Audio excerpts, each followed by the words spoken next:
Assalamualaikum warahmatullahi wabarakatuh. Innal hamdalillah nahmaduhu wa nasta'inuhu wa nastaghfiruh wa na'udzu billahi min shururi anfusina wa min sayyiati a'malina. May yahdihillahu fala mudilla ومن يضلله فلا هادي له. أشهد أن لا إله إلا الله وحده لا شريك له وأشهد أن محمدا عبده ورسوله. اللهم صل وسلم وبارك على نبينا محمد وعلى آله وصحبه أجمعين والتابعين ومن تبعهم بإحسان ila yaumiddin. Bapak Ibu jamaah salat zuhur Masjid Taqwa Muhammadiyah Sumbar, rahimani wa rahimakumullah. Senantiasa kita memanjatkan puji dan syukur kita kepada Allah Subhanahu wa taala yang telah melimpahkan, mencurahkan, memberikan nikmat-Nya kepada kita semua, sehingga kita diberikan kelapangan untuk bisa hadir di masjid yang kita cinta ini dalam rangka melaksanakan kewajiban kita setiap harinya. Dan juga di antara nikmat Allah Subhanahu wa taala yang telah Allah berikan kepada kita, kita berada di 10 hari pertama di bulan Zulhijjah. Sebagaimana Nabi kita Muhammad sallallahu alaihi wasallam memotivasi umatnya untuk beramal soleh di 10 hari pertama di bulan Zulhijjah ini. Kemudian salawat dan salam tidak lupa pula kita panjatkan, kita curahkan, kita berikan kepada Nabi kita Muhammad sallallahu alaihi wasallam. Semoga salawat yang kita ucapkan bisa menjadi penolong atau syafaat bagi kita pada hari kiamat nanti. Amin, amin ya rabbal alamin. Bapak Ibu jamaah salat zuhur yang dirahmati Allah, judul tausiah singkat kita pada zuhur ini, pada siang ini, yaitu keutamaan hari Arafah. Tidak lama lagi atau lebih kurang 2 hari lagi, tepatnya pada tanggal 26 Mei, pada hari Selasa, kita akan melaksanakan yang namanya adalah Saum Arafah, yaitu berpuasa pada hari Arafah. Dan sebagaimana yang Rasul sallallahu alaihi wasallam katakan ketika Nabi ditanya tentang keutamaan berpuasa di hari Arafah itu, lalu Nabi mengatakan yukaffiru as-sanah al-madiyah was-sanah al-qabilah. Kata Nabi sallallahu alaihi wasallam, berpuasa di hari Arafah itu bisa menghapus dosa yang tahun yang lalu maupun dosa yang akan datang atau dosa di tahun berikutnya. Di sini ya ma'syarul muslimin, para ulama kita menjelaskan dosa apa yang dihapuskan oleh Allah pada hari Arafah tersebut di saat kita berpuasa atau di saat kita saum, yaitu dihapuskannya dosa-dosa kecil kita ma'syarul muslimin. Sedangkan dosa-dosa besar itu untuk menjadi penghapusnya adalah bertobat, taubat nasuha, dan sungguh-sungguh mengakui segala kesalahan kita. Itu kafarahnya dari dosa besar ya ma'syarul muslimin. Kembali kepada keutamaan Arafah ini ya ma'syarul muslimin. Di antara keutamaan Arafah itu adalah selain kita disunnahkan untuk berpuasa, dan dia juga termasuk di antara hari-hari yang terbaik di dunia ini. Karena ini adalah bukti rahmat Allah Subhanahu wa taala kepada hamba-hambanya. Diberikan di 10 hari pertama tersebut ada 1 hari dikhususkan, yaitu pada tanggal 9 Zulhijjah.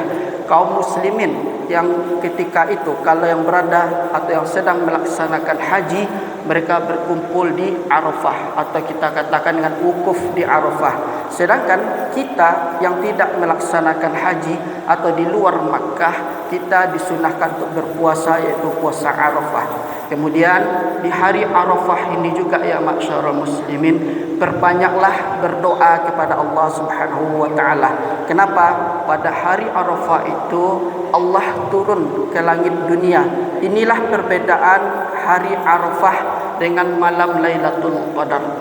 Kalau malam Lailatul Qadar, para malaikat yang turun ke bumi. Sedangkan di hari Arafah, Allah langsung yang turun ke langit dunia, atau langsung ke langit dunia ini ya ma'syarul muslimin. Makanya doa pada hari Arafah itu mustajab. Jadi ini adalah momen kesempatan yang paling besar yang Allah berikan kepada kita. Maka perbanyaklah doa di hari Arafah, sebagaimana Rasul sallallahu alaihi wasallam mengatakan doa yang dibaca pada hari Arafah atau yang sering dibaca oleh Nabi sallallahu alaihi wasallam, yaitu Rabbana atina fid dunya hasanah wa fil akhirati hasanah wa qina adzabannar. Ini adalah doa yang diutamakan oleh Nabi sallallahu alaihi wasallam ketika kita berada di hari Arafah ya ma'syarul muslimin.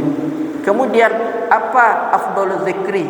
Apa zikir yang terbaik ketika hari Arafah tersebut ya ma'syarul muslimin? Maka perbanyaklah membaca la ilaha illallah wahdahu la syarikalah, lahul mulku wa lahul hamdu wa huwa ala kulli syai'in qadir. Maka perbanyaklah zikir tersebut ketika di hari Arafah ya ma'syarul muslimin. Sekali lagi, di antara keutamaan hari Arafah, doa-doa Allah kabulkan, sebagaimana dikatakan oleh Nabi sallallahu alaihi wasallam, tidak ada hari satupun di dunia ini kecuali Allah melepaskan atau Allah membebaskan hamba-hambanya dari api neraka.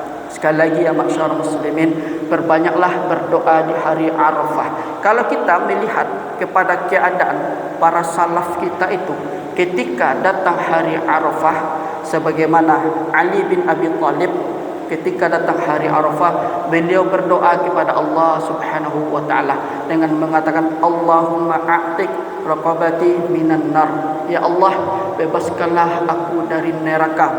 Wa ausi' rizki min rizqil al-halal, dan lapangkanlah rezekiku, yaitu rezeki yang halal. Wasrif anni fisqatal jinni wal ins, dan jauhkanlah aku, palingkanlah aku dari kefasikan jin dan manusia. Ini adalah di antara doa-doa yang diucapkan oleh para salaf kita, para umat terdahulu kita, para pendahulu kita yang ma'syarul muslimin. Bahkan Al-Imam Al-Auza'i dikatakan ketika beliau mendapatkan atau menemukan suatu kaum ketika di hari Arafah itu, tidaklah mereka itu berdoa kecuali mereka itu doa-doanya dahulu itu disembunyikan, tidak diungkapkan. Kapan doa-doa mereka itu, hajat-hajat mereka itu diungkapkan di sisi Allah ketika datang hari Arafah, karena mereka tahu di hari Arafah itu doa mustajab ya ma'syarul muslimin. Kemudian Al-Imam Ibnul Mubarak ketika itu mendatangi Al-Imam As-Sufyan Ats-Tsauri. Kemudian Al-Imam Ibnu Al-Mubarak melihat Imam Sufyan Ats-Tsauri menangis sambil berdoa. Lalu ditanyalah Al-Imam As-Sufyan Ats-Tsauri ini, apa yang membuat engkau menangis? Apakah keadaan ini adalah keadaan yang paling buruk? Kemudian Al-Imam As-Sufyan Ats-Tsauri menjelaskan kepada Imam Ibnu Al-Mubarak bahwasanya orang seburuk-buruknya orang adalah beranggapan bahwasanya di hari Arafah ini doanya tidak dikabulkan. Ini adalah di antara keadaan-keadaan para salaf kita, para pendahulu umat kita ketika datang hari Arafah ini ya ma'syarul muslimin. Jadi sebagaimana kita untuk mencontoh mereka ketika datang hari Arafah besok, pada hari Selasa besok, fokuskanlah berdoa kepada Allah Subhanahu wa taala, dan kita jangan lupa untuk saum, untuk melaksanakan puasa Arafah sebagaimana yang Rasul katakan, puasa Arafah itu yukaffiru as-sana al-madiyah was-sana al-qabilah, menghapus dosa yang lalu dan menghapus dosa tahun yang akan datang. Demikianlah yang bisa dapat disampaikan, semoga ada manfaatnya. Kita tutup dengan doa kafaratul majelis. Subhanakallahumma wa bihamdika asyhadu an la ilaha illa anta astaghfiruka wa atubu ilaik. Assalamualaikum warahmatullahi wabarakatuh.